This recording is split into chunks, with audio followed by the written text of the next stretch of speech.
The armed men stormed into Iron Fitness at exactly 3:15 p.m. during the busiest afternoon session when 43 members were trapped inside. Most fitness trainers would hide and wait for police. But when Jessica heard the gunshots and screams echoing through the gym, 7 years of FBI hostage rescue team training took over, and she became the only thing standing between innocent people and a massacre. Welcome to Whispers of Lives. Before we begin this incredible story of a fitness trainer whose gentle encouragement once coordinated the most dangerous tactical operations in federal law enforcement, tell me in the comments where you're watching from today. And if you believe that true protectors never stop defending innocent lives, hit that subscribe button and share this story to help us honor those who guard our safety from the shadows. Jessica Torres finished demonstrating proper deadlift form to her 2:30 p.m. client and checked the gym schedule on her tablet. Iron Fitness was packed during afternoon hours, office workers squeezing in workouts before heading home, stay-at-home parents using childcare time for personal training, retirees maintaining their health through consistent exercise routines. She loved the energy of a busy gym, the sound of weights clanking and machines humming while people pushed their physical limits. 2 years of working as a personal trainer had given her a different kind of satisfaction than her previous career, helping people build strength instead of using hers to neutralize threats. "Jessica, can you spot me on bench press?" called Marcus, regular client who was working toward his first bodybuilding competition, trying for a new personal record today. "Absolutely. Let's see what you've got," Jessica replied, moving to the bench station with the same confident awareness she brought to every interaction. Her clients trusted her completely, knowing that her spotting technique was flawless and her safety protocols were absolute. What they didn't know was that her precision came from 7 years with the FBI's hostage rescue team, where attention to detail and split-second reactions meant the difference between successful operations and catastrophic failures. Jessica positioned herself behind the bench as Marcus prepared for his lift, her eyes automatically scanning the gym's layout while maintaining focus on her client's safety. Main entrance clearly visible, emergency exits marked and unobstructed, security cameras providing coverage of all major areas. Old habits from tactical operations died hard. Marcus completed his set successfully, and Jessica helped him rack the weight with practiced efficiency. "Nice work. You're definitely ready to increase the load next session." "Thanks, Jessica. I don't know how you always make these heavy lifts feel so safe. It's like you've got some kind of supernatural awareness." If only he knew that her supernatural awareness came from years of conducting high-risk operations where environmental consciousness kept team members alive during armed confrontations with the most dangerous criminals in America. At 3:10 p.m., Jessica noticed something that triggered her trained instincts. 2 men in dark clothing entered through the main entrance, moving with the kind of coordinated precision that civilian gym members never displayed. They weren't dressed for workouts, weren't carrying gym bags, and most telling of all, they were scanning the facility with the systematic coverage patterns that Jessica recognized from tactical reconnaissance. She continued coaching Marcus through his workout while tracking the men's movements peripherally. They'd positioned themselves near the main entrance and the emergency exit, classic Overwatch positions for controlling building access. A third man entered at 3:12, completing what Jessica now recognized as a coordinated team conducting site preparation. "Marcus, I need you to finish up this set and move toward the back weight room," Jessica said quietly, her voice carrying more authority than the typical training instruction. "But we've got 15 minutes left in the session dash. Now, Marcus, trust me." Something in her tone made Marcus comply immediately. Jessica had learned to project calm command during crisis situations, and that training was about to save lives. At exactly 3:15 p.m., three men pulled weapons from concealed positions and began shouting commands. "Everyone on the ground. Hands visible. This facility is now under our control." The gym erupted into chaos as 43 members and staff realized they were trapped in an active hostage situation. People screamed, dove for cover behind equipment, and scrambled toward exits that were now blocked by armed men. Jessica's FBI training kicked in automatically, her mind shifting into the operational mode she'd used during hundreds of high-risk tactical operations. She assessed the situation with professional clarity. 3 armed hostage takers, approximately 43 civilians, unknown objectives, and no law enforcement response yet available. She was the only person in the building with the training and experience to prevent a massacre. Moving with careful precision, Jessica used the gym's layout to her advantage, staying low behind exercise equipment while tracking the hostage takers' positions. The main gunman was controlling the central area, while his associates maintained positions at the exits. Classic hostage control formation. Her phone was in her bag near the front desk, out of reach, but Jessica knew that other gym members would be calling 911. The question was whether police response would arrive before the situation escalated to violence. "Listen carefully," the lead gunman shouted. "We want everyone to understand that your safety depends on complete cooperation. Anyone who tries to be a hero will be shot immediately." Jessica noted his accent, Middle Eastern, possibly Syrian or Lebanese, and his tactical awareness.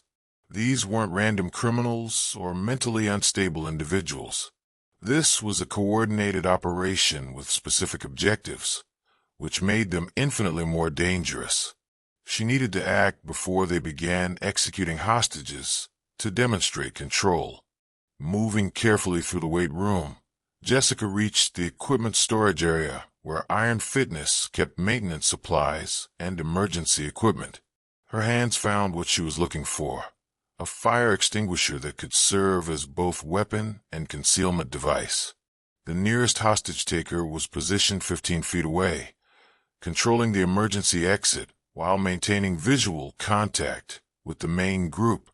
Jessica had learned to approach armed suspects from their blind spots, using environmental cover and timing to close distance without detection. 7 years of FBI tactical training guided her movements as she approached the gunman from behind, using the noise of panicked hostages to mask her footsteps. When she was within range, Jessica moved with the precision and violence of action that HRT operators used to neutralize threats. The fire extinguisher struck the gunman's head with enough force to incapacitate him immediately, while Jessica simultaneously secured his weapon using disarmament techniques she'd practiced thousands of times. The entire engagement lasted less than 3 seconds. 1 down, 2 to go. The sound of the struggle had attracted attention from the second gunman, who began moving toward the emergency exit to investigate. Jessica used his movement to reposition, staying behind cover while planning her next approach. "Ahmed, report," the lead gunman called out.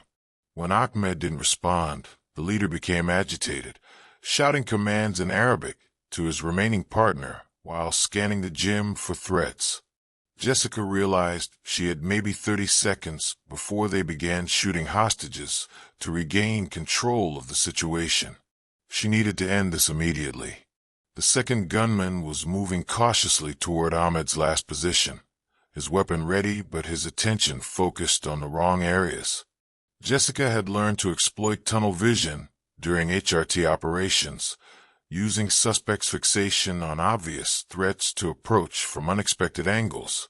She intercepted him near the cardio equipment, using a combination of leverage and momentum to drive him into the ground while securing his weapon. The impact was hard enough to render him unconscious, but Jessica's training included precise application of force to neutralize threats without causing unnecessary permanent damage. 2 down, 1 to go.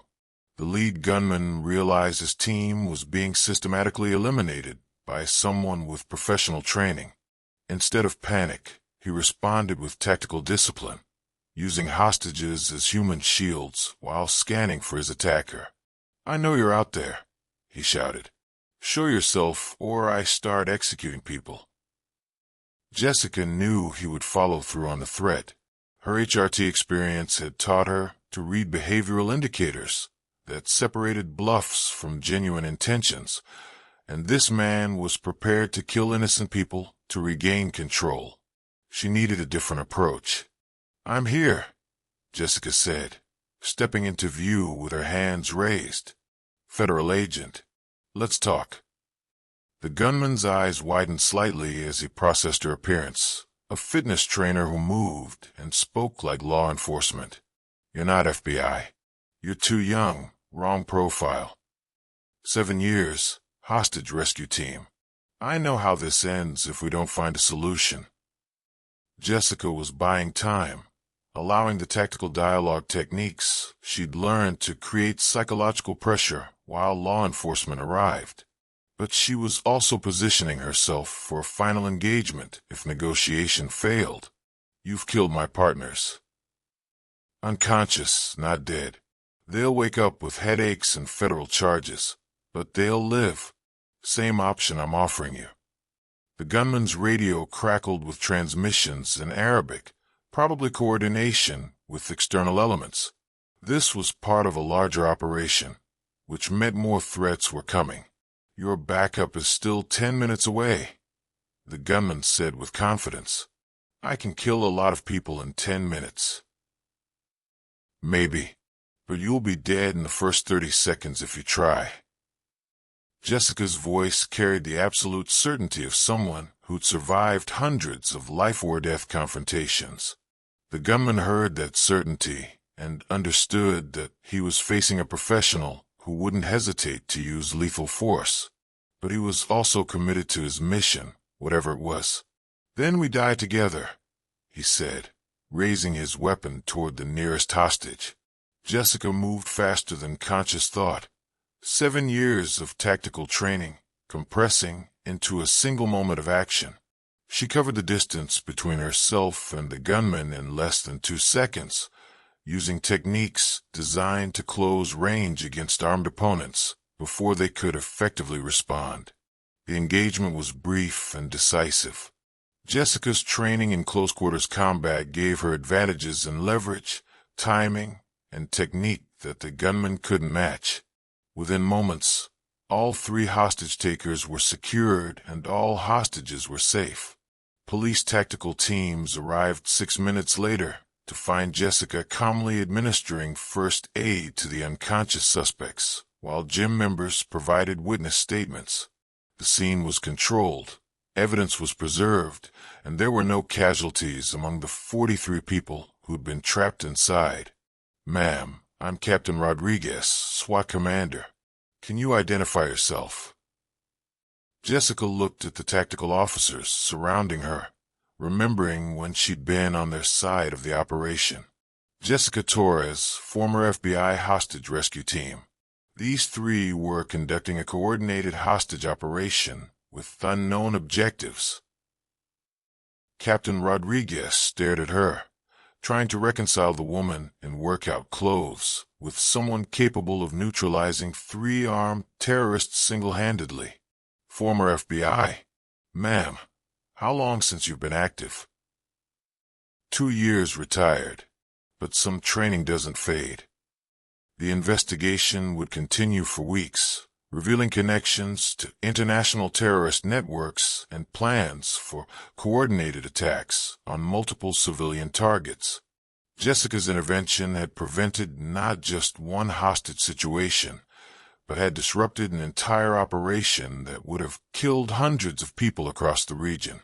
The media attention was intense but brief. Jessica declined interviews, returned to work after a week of administrative leave, and resumed her position training clients and teaching fitness classes. But something had changed.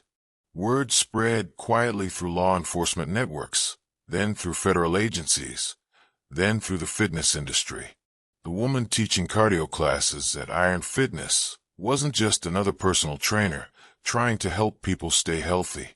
She was Jessica Torres, former FBI HRT operator, and she was exactly where she needed to be.